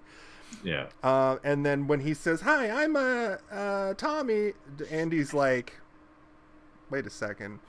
And that's when he checks. He checks the first doll for batteries. He doesn't check this one. No, he checks Chucky for batteries. He checks Chucky. Okay, this so is after. Yeah, this is. Yeah. He clearly suspects this is not the doll. But he sees that this is when everybody in the room that I was watching it with, when he checks the batteries, and he's just like, and he closes it up. Everybody in the room was like, "Take the batteries out! Rip the batteries out!" What the fuck? Because that's like, how do you know? So he takes the doll into the basement, and the parents, the adults, see him walk by with the doll, and they're like shocked, like, what's he doing? And then Chucky ties up Andy. Oh yeah, so I guess this is the first day. Yeah, the way we fast forward. Give me the power, I beg of you. I beg of you. So right as he's doing that, Kyle comes home, sneaking back in because she got grounded for the tchotchke thing along with Andy. The dad was like, Chucky says something like, "All right, well, keep it to yourself, kid. I'm gonna kill you later." And then he just like falls on the ground or some shit. Does the Toy Story? Yeah. Fall down. Yeah. So the parents come in. They're like, "Why are you tied up?" He's like, "The doll tried to do it." And they're like, but then they blame her. He's like, "Why are you tying up your little brother?" Even though he's like, Chucky did it. Chucky did it. That was sorry. This was the other drinking game we did. Every time someone doesn't believe somebody about Chucky. Like every time somebody was like, "What do you mean?" We were like, "Well, yeah." So you were blackout Nobody drunk by believed. the time the movie was Oh over? God, yeah. This is wonderful that you're recapping the whole movie for me because we were drunk by the end. But yeah, they think that Kyle did it, and Kyle's like, "I didn't do anything," and they like try and punish both of them, and I'm like, these people don't know how to both interact with or punish children. It's terrible. So the next day is the first day of school. Yeah. We see Kyle and Andy walking together, talking about the situation. He's worried. Get lost, microchip. Yeah. Andy's worried that Chucky is going to find him. I also wrote that down at school and murder him. Did you guys notice that like Andy is being like absolutely exemplary of like what a perfect student is meant to be the entire time? Like he's paying attention. The kid flicks him and he's like, "Get lost, microchip," and like everything. Even at the end of that moment, he takes all the toys and he's about to put the toys away. And then that's when, there's a scene before this where Chucky's like, "Where is it? Where is it? Ah." And then it like cuts and then like she's going through them and she's like, and it just says, "Fuck you, bitch." Like right on the is it a test? What even was that? It was like match an animal to another animal test or some shit. It was just like busy work for fucking grade 2, just stuff. Color in the elephant to look like an elephant. That's when I noticed that it's Dwight's babysitter from The Office. And I wrote, "Ha ha ha ha ha, the paper says fuck you, bitch." Amazing. He naturally gets detention. This is a thing that I'm like, hold on. I have made t-shirt designs in my past to try and like make ends meet here and there. Why the fuck is that not a t-shirt? Like the test that Andy made with "fuck you, bitch" on it. Why is that not a t-shirt? I feel like a lot of people would probably wear that, right? Yeah, I'd wear that. Right? It's a great shirt. It's a great juxtaposition between a kid's. Let's go. It's a great juxtaposition between a kid's fucking like worksheet and "fuck you, bitch" and a terrible old woman. Yeah. So he gets detention for that. She doesn't even question it. She's like, imagine if he still gets 100% on it though. Yeah, all the answers were correct, so you still get 100%, but he still wrote "fuck you, he still bitch," wrote so "fuck he you, needs bitch," to get detention. Even though the kid's clearly being picked on, so this teacher is negligent, showing negligent behavior. She's an old, like, she's like, "I'll slap your wrist if you write with your left hand," or whatever. She locks him in the room from the outside. So she and she also locks Chucky in the closet. Yeah, because she's like, "Don't even think about it," and she grabs Chucky and throws him in the closet. Which, how the fuck did Chucky get to school? By the way, he followed, obviously. But they show how he gets into the there. bus. Yeah, he jumps up when the bus is driving away. Oh right, and it's like, I forgot about the wheel well. Yeah, I forgot about that. You're right. And this is when the best line in the movie, in my opinion, happens, where he's locked in the closet and Andy, come on, let me out of here! I promise I won't kill anybody. And then he goes, "Let me out, you little dick! Let me the fuck out! Let me the fuck out of here!" He like actually freaks out. That's one of my. I wrote like over and over again. Chucky goes from normal to insane so fast, like so quickly. Like every time he's trying to just be like, "Come on, man, we just need to talk about this." You little dick! Yeah. I need to go now, you fucking dick! He just like loses his mind. Steve, is Danny home right now? No. Okay. You think I'd be doing this right now? I was just going to say, are they just in the other room listening to you go hear, like, from police, And then I thought that this scene in this movie was very good. "I'll fucking kill you, you little dick." See, I can't even yell it. Because my wife's upstairs sleeping. So he sneaks out the window. The teacher comes back because they think she hears a commotion. Is what sort of her face acting led me to believe. She goes and checks the closet because she's like, obviously this kid is hiding in the closet. She says, "Andy, get out of here! Andy, where are you?" and And she pulls one of those light switches that the light automatically is giving you those nice horror movie shadows. But we get that and we like, get oh, the God, music, yeah. the like tiki tiki tiki tiki Ding, music ding, comes ding, in, ding. and every Yeah. time she moves something, it's like a almost jump scare. Yeah. Until he finally appears and jams like Well, a bike she pump picks in up her. I assume it's the same volleyball that he was hitting remember when he's hitting the fence with? Yeah. You know, to build tension because he's like all fucked up. And she puts it up, and then all of a sudden out comes a like a It's like a you don't know pump. what it is, and then you realize he's like, and he's filling her chest with air. It's a pump. It's an air pump. Some sort of bike pump, and then he It's beats a pump her. for the balls. What do you mean an air pump? Oh, It's yeah, all that the makes way balls more in the sense. room, you Sorry, ding-dong. I'm a It's some ding-dong. sort of bike pump. It's No, a bike pump. I guess you could balls. pump up a bike's tires with it. Anyway, that's not even the. I'm burying the lead. He beats her to death with a meter stick, just mercilessly. And you. I mean, it's America, so it's probably a yard. Didn't you do that though? Pardon? Can you beat Oh, somebody with United a States? yardstick? You could absolutely kill somebody with a yardstick if you're a demon doll. Also, when he comes out and he's like, and he's walking, and it's like one of the first scenes where he's like fully walking as an animatronic, and he has the stick in his hand, and then it like curls, and he puts his hand out, and and it makes this like crazy like sound in his hand, and I think he says, "You've been very naughty, Mrs. Kettlebell." Like, and then just you see from out the window of just like the yardstick coming down over and over again. Oh man, what a good moment. Also, Kaylin, what were you saying? What did you ask? Ding ding ding ding ding ding ding ding ding. You've been looking very at? bad, Mrs. Kettlebell. I don't recall. Ah, come What are on. you looking at?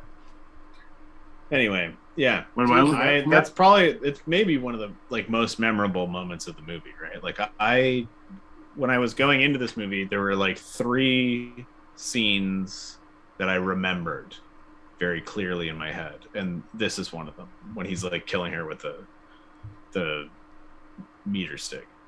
Oh yeah, is that possible? Is that what I asked? That is what you asked. To kill someone with a meter stick?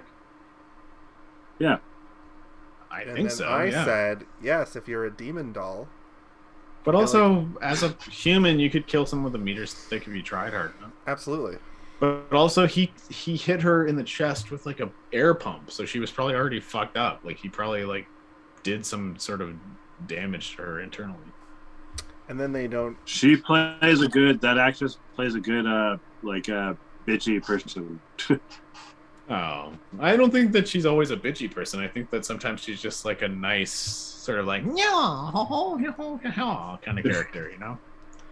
But she did a good She's job. not always I a was bitch. mad at her. I was mad at her for the way she treated our hero. Yeah. Our boy But were Andy. you mad at her in in the office when she was like, "We weren't invited"? No, I actually that episode. I used to be his babysitter, and then I was his lover. Yeah, that episode is. People like to talk about Scott's Tots as being the most cringy, but the dinner party, come on.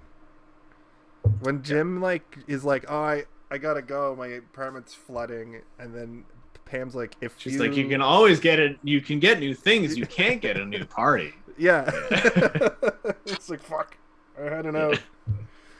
Pam should have been like, save yourself, because it just goes downhill from there. When Jan's dancing to fucking the song, and she grabs Jim and it is like, keeps trying to grab. He's like, no. Fuck, what a good show. Not to the point that my whole identity is The Office, though, because those people. Ooh. I hope not. Andy tries to tell the adults. And Andy Bernard? Phil, I'm moving on. And Obviously, no one believes him. Pardon? Obviously, no one believes him. What a tall tale. Yeah, classic. Nobody believes Andy. And Phil's like, so earlier we skipped over this part, but Phil's like, I'm putting this doll in the basement. It's caused enough problems in my home. I don't know why he doesn't just put it in there. He throws it down the stairs. Whips it down the stairs. Yeah. At this point, you gotta wonder, why is But this doll also, still like, in the this one thing household? about in Chucky movies that you also have to kind of gloss over is the fact that that teacher died, Yeah, and they no don't. one Nobody ever talked brings it about up it. again. Nobody mentioned it for a never, second. never is it brought up again. Well, not who we're following. Like, you know what I mean? Well, it's a horror movie about a killer doll. You have to sometimes like take a step back and be like, let's just forget that this happened, because if it becomes part of the story, then you have a whole crock of shit you have to deal with. Whereas if you just forget about it, then who cares? One way to do it would have been like it was a long weekend, and it was the end of the long weekend, and she died, and no one's gonna discover her body until like Tuesday. Yeah, it was Friday. This happened at Friday at 3:30, and then Yeah, and nobody went into the room to find her corpse. So the doll's still in the basement. Andy hears the parents fighting about him. Kyle comes in and consoles. This is when I point out in my notes that they're having a good big sister little brother relationship. Then Andy gets up in the middle of the night after that, and he gets an electric knife, usually used for cutting roast beef or turkey. He goes into the basement, and he's gonna finish off Chucky. They have a little bit of a scuffle, and Phil wakes up, or hasn't gone to bed yet. He's in bed, and he's like, I feel like I hear something. And he goes downstairs, and as he's coming Phil down, in full pajamas. He's wearing full pajamas. Both of the parents are wearing pajamas. It's pretty fucking hilarious. But he's walking down the stairs, like, yelling at Andy, who's holding the fucking knife. He's like, put the knife down. He puts the knife down, and he's like, now I've had enough of this doll nonsense. And Chucky pokes him in the foot with like one of those pokers or he like hooks his foot. No, it is a full-on harpoon, like a whale harpoon. Like, it's like, I don't understand. I think it was for a fireplace. There's a poker for a No, fireplace. it has ropes around it. It is like a fucking like killing Moby Dick style. Like, it's huge. It is like a full harpoon. Anyway, like, he hooks his foot, and Phil falls off, and this is in my opinion, the most brutal death of the movie, because he like lands on his neck, and it like clearly is. Well, no, he doesn't. He falls, and he's hanging, and then Chucky goes up to his face, and he says, "How's it hanging, Phil?" And then he fucking lets him go, and he cracks his neck. Chucky gives him a full face of Chucky before he lets him die, which is great. Which is, so Phil knows that Chucky is a doll who is sentient, and then he dies. And then all the shit hits the fan. The wife comes down. She's losing her mind. She's like, "Get away from me, Andy!" So Andy's now in the doghouse. But this is also when Kyle starts to maybe believe Andy, because she's like, "Wait, what?" And like things are not adding up. Yeah, there's in no her way. mind. There's no way that Andy caused the dad to fall through the railing, and land on his head. Anyway. Yeah. There's also like other small things that she's been seeing throughout. Like, she's not stupid, right? Which is also like a beautiful thing in this movie, is that she's not an idiot character who has to be shown something overblown. Like, she's slowly kind of piecing things together the entire time, where she's like, all right, maybe my little adopted foster brother is actually being haunted by a crazy murderer doll. Like, maybe this is real. Yeah. Could be. That could be very well what's happening here, and it is. So Andy has to go back to the foster place. Kyle gets Chucky from the basement, and in classic Chucky fashion throws him in a garbage can, which I don't know if it happens in the first movie, but it definitely happens in the show, where he ends up in a garbage can. I think that might be that's a good trope, throwing this doll in the trash, and then him getting so mad that he's thrown in the trash over and over. You open it up, and you're like, "Oh, he's not there," but really, Chucky's like, "Fucking always in the trash can, in the goddamn garbage." Damn it. So that's when she throws him in the trash. She goes and sits on that swing from earlier in the movie. And the old Chucky doll, the Tommy doll, is buried right beneath. She's like kicking in the dirt and like pulls the doll out, and that's when she's like, "Oh shit!" And then she goes back and checks for the doll. There is also a part earlier in the movie where the two of them are playing on that swing, and it keeps zooming in slowly to Chucky, and Chucky's like looking at the dirt, because he's like, "Fuck, maybe I shouldn't have buried it." They also do during that sequence, they show a flashback of him burying the doll. So. No, what I mean to say is, like, I like the fact that Chucky buried it there, but at the same time, Chucky even is like, maybe I should have buried it somewhere deeper. But also, Chucky in his brain is probably like, I buried it there because I wanted somebody to find it. Like, I wanted somebody to find it and be like he's a crazy serial killer, right? Like he wants people to find these things to get spooked. Kaylin, you falling asleep, buddy? What's going on? That was one of my favorite shots when it's like looking up from the grave and he's there. I was just telling you, pardon? I didn't say anything. Sorry, I thought. Kaylin, I think you're like in a slight delay mode because you keep sort of like reacting slowly.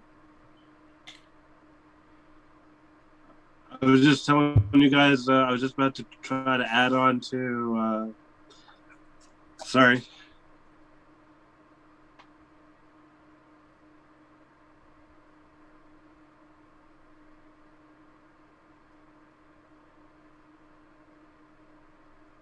Go ahead. No, I think you're on a delay, man. Mr. Simpson had the best death, is what I wrote. He did die very well. Do you want to? Andy is right. Sorry, one sec, Steve. Do you want to just leave and come back in? Are you? What connection on your phone are you connected to? 1 second.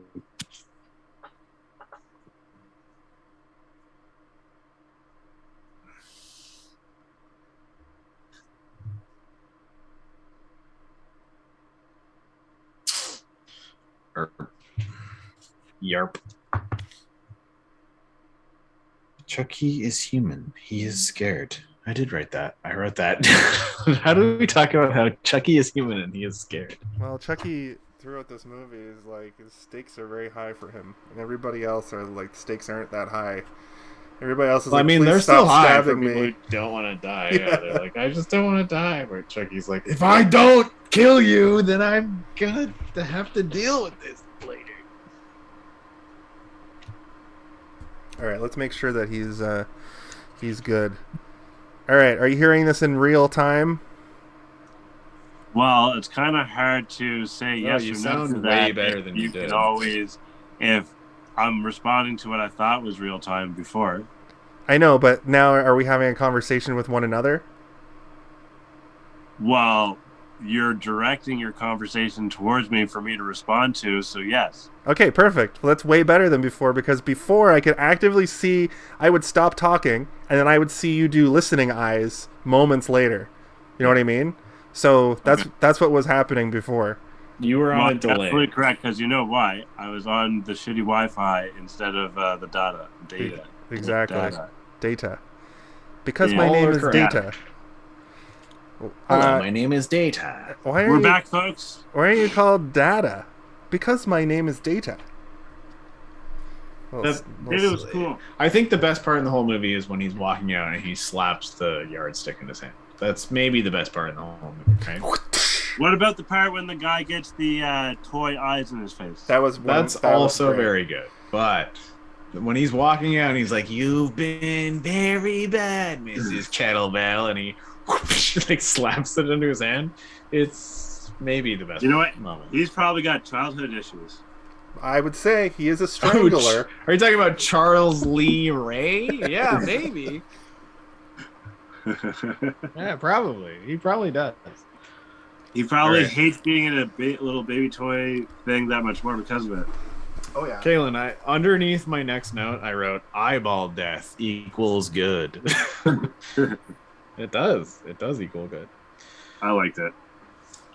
All right. I'm gonna go fill my glass, but I think we're getting close to the end here. So what? Did Jason also leave? Yeah, I did. It's all good. I'm back. I guess it's up to me to entertain you. I'm the scissors. Are you good? Yeah. It seemed like you're falling asleep there. I hope it wasn't my talking wasn't boring you. No. No? I was There's a lot of feelings. There's a lot of feelings being had. Why are you having feelings? I don't think now's the time to talk about those feelings. Okay. Cool. We can, before we go, are you still down to do some Fortnite after this? Yeah, but this is all about this. We don't need to talk about other shit with this shit. This No, shit's about this shit. I know, it's all good. I wanted to make sure that you're good. I'm asking if you're good. Okay, cool. Yeah, so... I have feelings, sir. I'm sorry. You don't have to be sorry, man. We all have feelings, guys. We all have feelings. Everybody has feelings. We'll have a nice chat after the show's done. So she goes out for a smoke, finds the doll, blah blah blah. Then Kyle goes back into the house. So she throws Chucky in the garbage, and 5 minutes elapse, and she goes back into the house, and she's like walking around the dark house, like every little noise freaks her out. She goes upstairs, and I thought they were going to do more with the sewing machine, because the sewing machine is shown very... She found the other Chucky, though. You have to specify that. Yeah, we talked about that right before Kaylin left and came back. All right, okay. So she's skulking around the house. That's why she's scared. She's not scared because she threw it out and it's gone. She's scared because she found the other one and realized that, like... Yeah, but she goes back and checks. Right. She checks the trash, and Chucky's gone. Yeah, so she finds the old Chucky, goes to the trash, finds that Chucky. We already did that. I know, but I want to make sure that everybody knows that it's not stupid that she's scared. She's scared for a very good reason. She's scared. So we go upstairs, blah blah blah. I want to get this out because this drove me nuts, the way that this movie did Chekhov's gun so many times, where you show a thing and then it has payoff. They show her sewing. They show the mom sewing early in the movie, and I was like, "Oh fuck, her hand is going through that or something, or her face." Yeah. And I was still in the mode that was like, "This is the sequel. It's gonna be gruesome." But really, it looks like she just had her throat slit. Yeah. What I wrote down was, "Mom should have been sewn to death." Yeah. Like just like a lot of sewing. Like she should have had so much sewing on her. Yeah, I agree. It looks like she just had like. Her mouth was tied and her... Yeah, I agree. It looked like she should have had like sewing marks all over her. That would have been awesome. Yeah. Especially since in the later Chucky movies, Chucky has a sewn back together persona. Yeah. It would have been a cool callback. No, you're right. Yeah, she should have been sewn the fuck imagine if he got broken and she fixed him. That would have been great too. Yeah. Or if he had like a little rip on his clothes from him getting thrown in the basement, and he's like, "I'm gonna fix this doll," and then as she's being fixed, he like grabs her and like pulls her head under the or like her finger, like her thumb, and like puts her thumb in, and she's like, "Ah!" and then like because Chucky always does some like maniacal shit to the person and then just kills them pretty handily. Like it's never really that elaborate, but it's always like he does some weird thing. Well, that's the thing, is like he's like some little torture move. He's like a guy. Yeah. He's like a guy. He's just a regular guy. Is he a guy? The thing about Chucky he's not a regular guy. He's a murderer guy, but like he's not gonna like do something wild. He's just gonna be like, "I'm gonna fucking kill you." I'm gonna kill you. That's his whole deal. He gets angrier and angrier too. Yeah. So at this point, she's losing her mind. They have a scuffle. There's a knife. She has a knife, but the knife ends up in Chucky's hands. He gets her into the car, and they're going to go somewhere. We don't know yet. Meanwhile, at the orphanage, or whatever, the alarm goes off. Right, I thought it was Chucky already there, but we find out, so it's kind of going back and forth to like the kids evacuating the orphanage and Chucky like holding a knife to Kyle to make her drive somewhere. But then it turns out there's also a funny scene where like wait, does that happen later? This is the end of this movie. It's all so weird and scrupulous and strange. Where like there's so much shit happening that you're like, wait, what? Right, no, sorry. I fast forward a bit to the thing where she like pulls the newspaper truck over, but that happens a little bit later. But in between the moment that you're talking about now and when they get to the factory, there's like so much weird shit that happens that you're like, it's almost a little bit hard to retain. because Yeah. there's too much happening, and it's like she knows what's happening. Oh, but sorry. I know what happened that confused me. Something does happen while they're driving. The cop pulls them over, remember? And the cop's like, well, you got a doll there? And the doll's like, yeah, man, I'm a doll. I'm a talking doll. No, he's like, don't say anything or else I'll fucking kill you. And he like puts the knife down next to his leg. And then she's like, yeah, it's a talking doll. And then he starts bleeding out of his nose because that's a thing that keeps happening in this movie to indicate he's becoming she's like, human. did you ever like see one of those dolls that pisses itself? This one bleeds. And the cop's like, okay, well, you keep it slow it up. But the thing is that it's a doll. Like, it's not like he wouldn't have any reason to not think that was true because it is a doll. It is just a doll.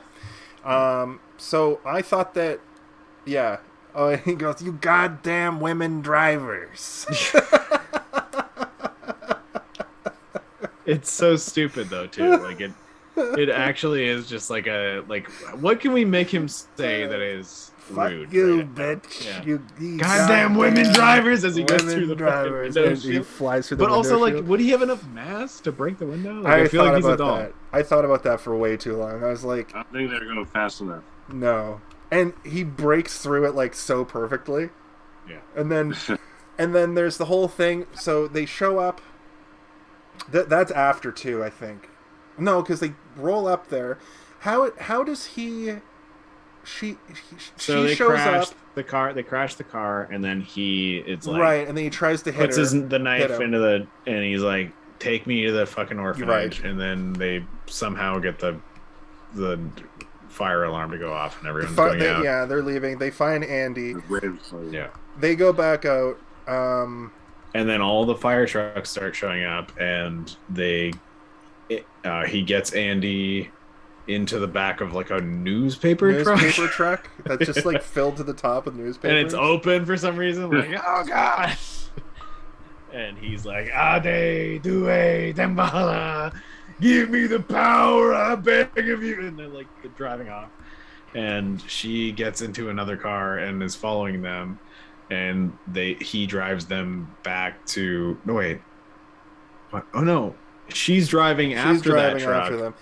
She forces that truck off the road, right. And it's like a guy who's like, "What the?" I just want to grabs before we move on to the next part. I wanted to point something out here that kind of stuck with me too, and so when the there's a commotion, right? But before that, it's pretty quiet in the streets. So there had to be a point where there's just people out milling around with the alarm going off.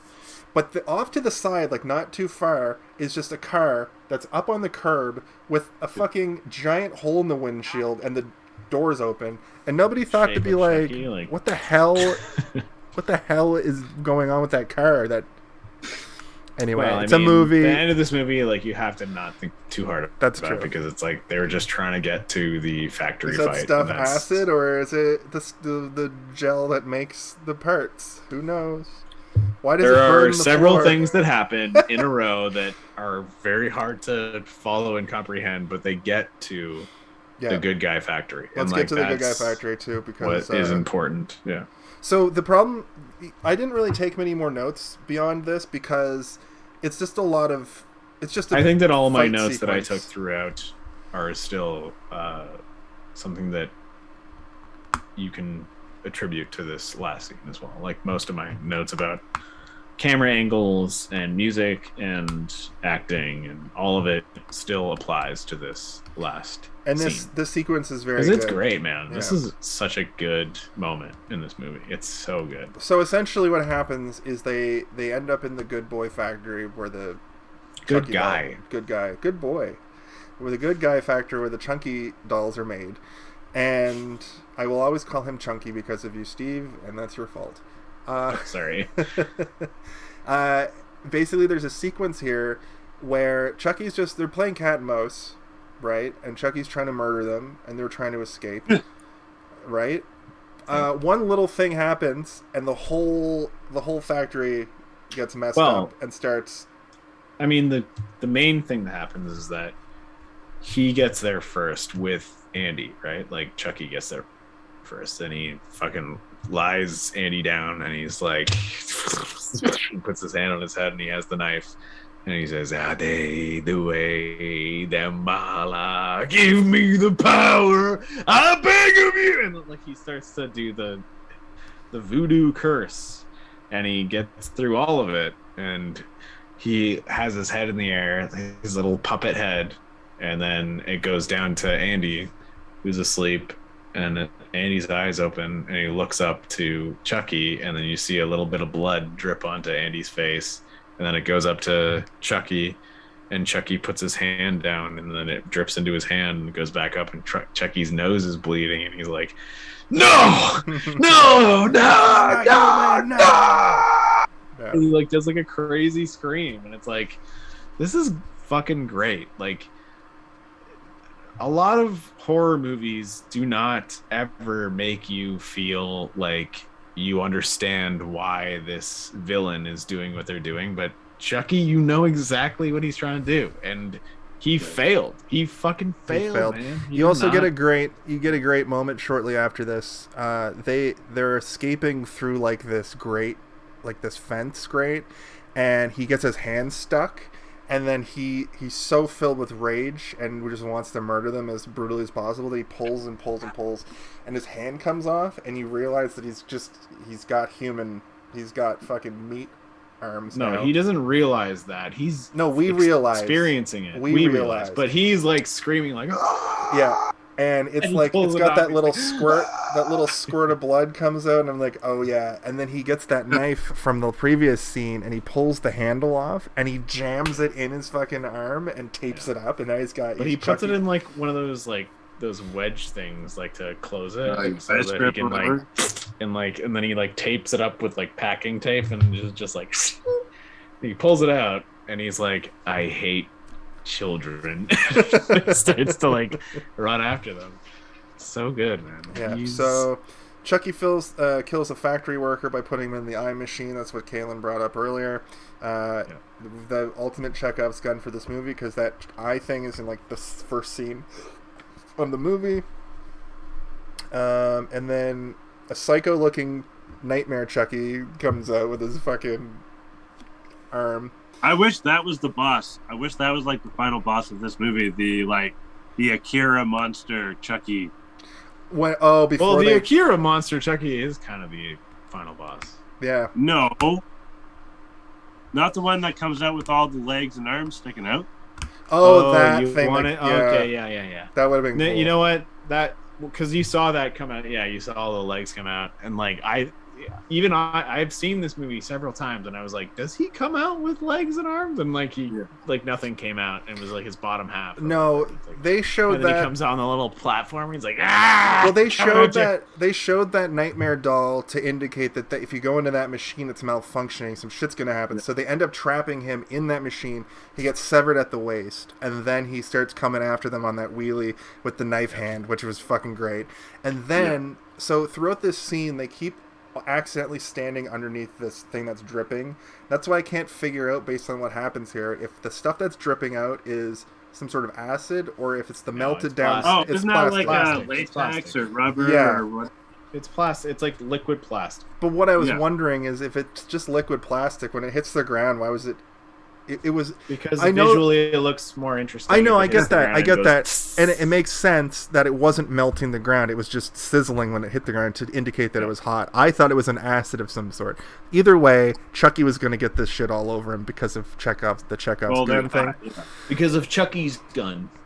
Yeah, because of Chekhov's gun. So anyway, he's rolling towards them, and he remembers that there's this goo. This latex stuff, he sprays them with it. He becomes this like gnarled monster, and through all of this, there's like a air hose on the ground that Kyle jams in his mouth, and we get a great. Remind me of Fat Cartman. Well, I mean, hold on. Who? The goo goes all over him first, and he gets like buried under it, and then he comes up and and he's got like this nasty, like he looks like a gross like tenderly baby, right? Like he's coming at them like and like one of his eyes is like melted closed, and that's when she grabs the hose and I think when she shoves like it in Quado from yes, it looks like a Quado, and like, well, also just so you know, the guy who made Quado is the same guy that made Chucky, and that's why they kind of look a little bit similar. But it goes in his mouth. He closes down on it, and like his mouth seems to like melt on it, right? Like it's because it's like drying plastic, and he starts to inflate, and you guys can and he take pops. it from there. He explodes. Great head explosion, and it reminded me of Big Trouble in Little China. It reminded me of Scanners when the guy's head explodes. But there's another movie where the guy's head like inflates and explodes. Some other Weird Science. Is it Weird Science? Well, when the brother gets like into like a weird blobby thing. Yeah.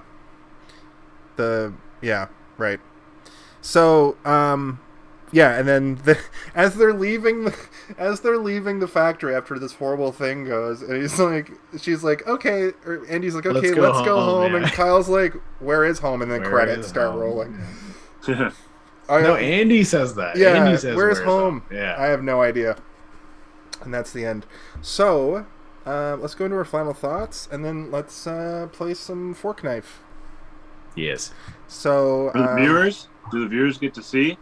Yeah, we're gonna go live on TikTok. No, we're gonna go live on Twitch. I'll be the cameraman if you guys want, unless you guys want to be the cameraman. I feel like you are in the zone to do it. Okay. So Kaylin, since you came into the episode a little late, why don't you give us your final thoughts on the movie? Absolutely. At the beginning of the movie, I thought of going to the dentist. Let's see. He looks scarier without eyes. Oh, when the guys go into his car in the rain and the umbrella is like useless. Reminds me of like your classic Nova Scotia umbrella. Mm-hmm. But also, like, that's pretty funny for anyone, anywhere, right? When it zips off, right? He's like, God damn it, he lets go of it. But like, no, I feel like Nova Scotia or like Halifax, like I know like whenever there's like a rainstorm, there's always like those like umbrellas like off to the side of the sidewalk or like in the garbage can, just like right, yeah, broken umbrellas, people abandon them. Yeah, we have the classic sideways rain, as we're known.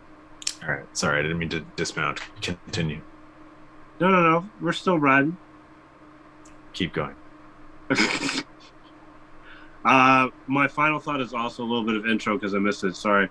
Thank you everyone for your patience. My apologies, and appreciate it. This was a lovely round 2 of our original October lineup, getting us ready for the spooky season, up in the value, up in the entertainment, and I give it a dope ass pair of overalls with a striped shirt. All right. It's the best. Excellent. It's the best rating for anything I've ever heard. I give it a pair of overalls and a striped shirt. All right. Dope ass overalls, though. Dope ass overalls. Yeah. Sweet. Thank you, Kaylin. Steve, why don't you go next, and then I'll take us home. All the way home again. Oh, wait 1 second. No titles, shut up.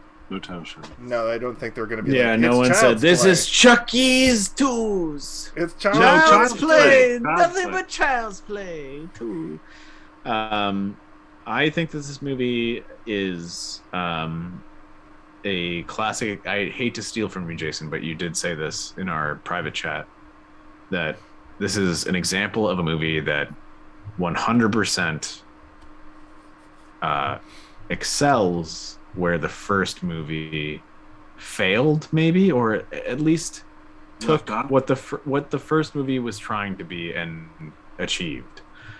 And they have all the lockings and trappings of having to be a sequel, but like you can watch this movie without watching the first one and you'll still kind of understand. You don't actually have to watch the first one where he's like, "Oh, they do it, like you don't have to watch that to know what's going on in this movie." And I think that like from within seconds of the movie, you realize that it's a fresh coat of paint, literally. Like it's scraping off Chucky and painting him. Sure. They put little things down and spray paint his eyebrows on and like clean up his mouth and his lips and stuff, and it's great. It also does so much more with the music and the cinematography. The original theme that they made from the first one is taken and played throughout in different ways to make you feel like you're meant to realize that Chucky is watching this scene.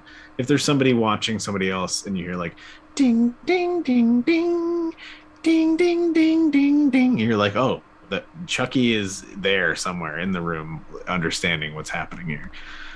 The movie is good. It is a very, very good movie. It's better than the first one. I will say it's better than the first one, for sure. 100%. If I had to give it a rating, I would say that it is you walking through a Blockbuster and walking by all these haunting covers of movies, and you come across a movie with a Chucky with his red hair about to snip off a head of a Jack in the Box, but he doesn't snip it off, and he just waits for you to rent it. That's what I think. Excellent. Watch it. Excellent. Yeah, I agree with that sentiment. I specifically what I said was this movie almost plays like a reboot of the first because it just does everything so much better.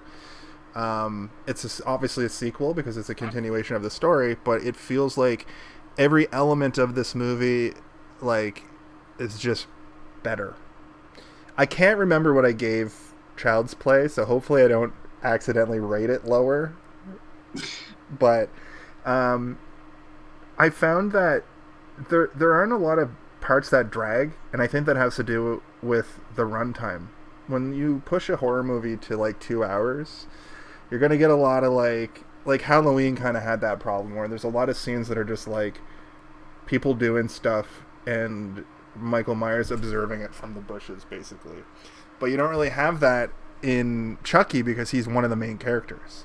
And Michael Myers doesn't say, "You fucking prick!" Like he doesn't yell that kind of stuff. Yeah, no, he says nothing. So he's pretty uninteresting, comparatively, anyway. I would say that last year, out of the 4 movies, I think the original Chucky was my favorite, with Freddy Krueger being almost tied for first, but a close second. I think this sets the tone, and I'm going to be comparing the rest of the movies to this, and I think I said that last year too.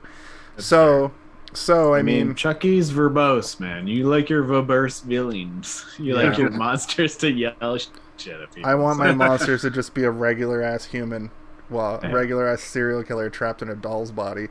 I give this movie like a really solid 3.5 out of 5, like really solid. It's obviously I can't in a good mind give it a 4 because it's an 80s horror movie and it's not that deep. It's cinematography wise, it's like that makes up probably most of the rating. And it's just entertaining to watch. Just you could put this on with your friends. You could just watch it on a lazy Saturday afternoon, which I did, and that's my Hey, did you see this one official stamp. So this has been a special weekend episode, special Saturday night episode of Hey, did you see this one? I'd like to, as always, thank my co-hosts, and for Kaylin and for Steven, I'm Jason. For Jason and Kaylin, I am Steven. Ding, ding, ding, ding. For Steven and Jason, I'm Kellen. And as always, I have to ask one simple question. Hey, did you see this one? Hey, Andy, did you see this one, you fucking prick? Let me the fuck out of here! Yeah. I wish I went before you because I can't top that. I saw it. Hey, did you see this one? I saw it. I saw it.